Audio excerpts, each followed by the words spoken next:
Hey, it's Phil here from the Tim and Phil Talk About Games podcast, and today I'm going to be running and gunning you through the hypercolor roguelike FPS Twitch fest that is Heavy Bullets. Heavy Bullets was made by Terry Velman with music by Dose One, and it's published by Devolver, who are fast becoming a signpost for really interesting indie gameplay experiments in my mind. The game premise itself is pretty simple. You are dumped in a security mainframe, gone awry, with only your trusty revolver and 6 of the fattest bullets around to help you get to the 8th level and reset it, earning yourself a very nice payday. But unlike other FPSs, where ammunition seemingly appears from a dimensional rift in your pants, Heavy Bullets adds a nice little touch in the fact that the ammunition that you use to kill things, you actually have to physically go and collect after you use it. So, say if you shoot that monster all the way over on the other side of the room, you're going to have to race over there to get the bullets that you used on it and reload them into your chamber to be able to use them on another nasty.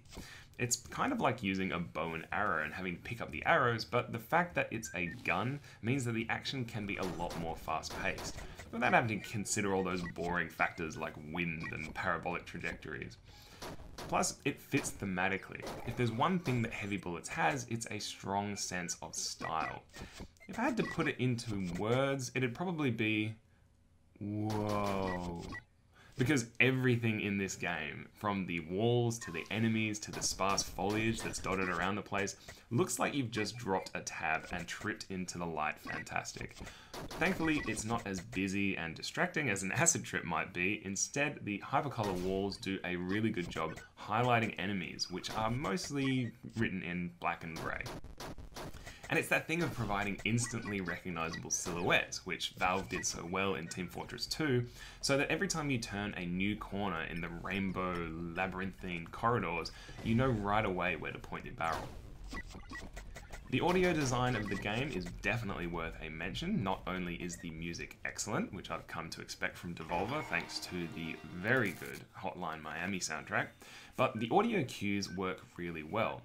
Each enemy has a specific noise that they make, which travels through walls, so you can kind of get an idea of what's coming up in the next room without actually having to put your head around it.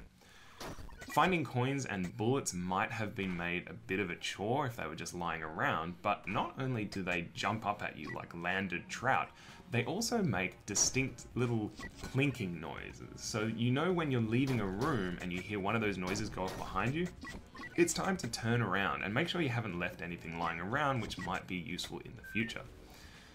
The roguelike aspects of the game are evident from the get-go. You have vending machines lying around the place which you can use money from enemies to buy items from. But you also do have banks where you can deposit money that you've earned from that run for future runs to withdraw. So you basically put all the money that you want, like say if you've had a relatively good run, you put all the money that you put in there so that in the next run, you'd be able to grab the money out sort of earlier and be able to set yourself up a little bit better. And kind of that's how they do the roguelike element here, so that you can kind of gradually work your way up to having quite a bit of money saved up and like push it all into that one run that you can make it to the end of the game. I found the last will to be a really interesting item, so you pass on all the items that you've gained from a run to your descendant if you're holding the last will when you die. However, the fact that you have to actually hold the last will means that it does take up your one and only default item slot. So you'd better be confident that you're about to die, or else it might be better being like the item slot being taken up by running shoes, homing bombs, insect repellent, or any of the other dozen or so items that I'm sure I haven't yet to find. I found the gameplay of Heavy Bullets to be kind of a rapid cycling between Twitch and Caution. The landscapes you explore really are very hemmed in and maze-like, so around every corner there might be the instant kill or poisoning which will end your run. So entering a new room means a peek around a corner followed by a very precise twitchy shooting if you're going to be able to take out all the enemies without running out of bullets. For some reason, that pacing just really gets me. It got me right into the game. It manages to ping the sections of my brain allocated to both the more cautious stealth sections of a game like Deus Ex and the fast-paced action of a more traditional Serious Sam type shooter.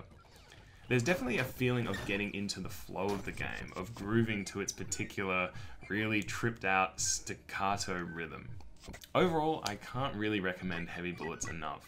It's stylish, it's challenging, and it's got some really interesting gameplay wrinkles. A pretty unique experience, and it's one that I'll be throwing myself at for as long as it takes me to get to that 8th level and earn myself a paycheck as heavy as the bullets I'm using to get to it. Anyway, that's it from me and from Heavy Bullets.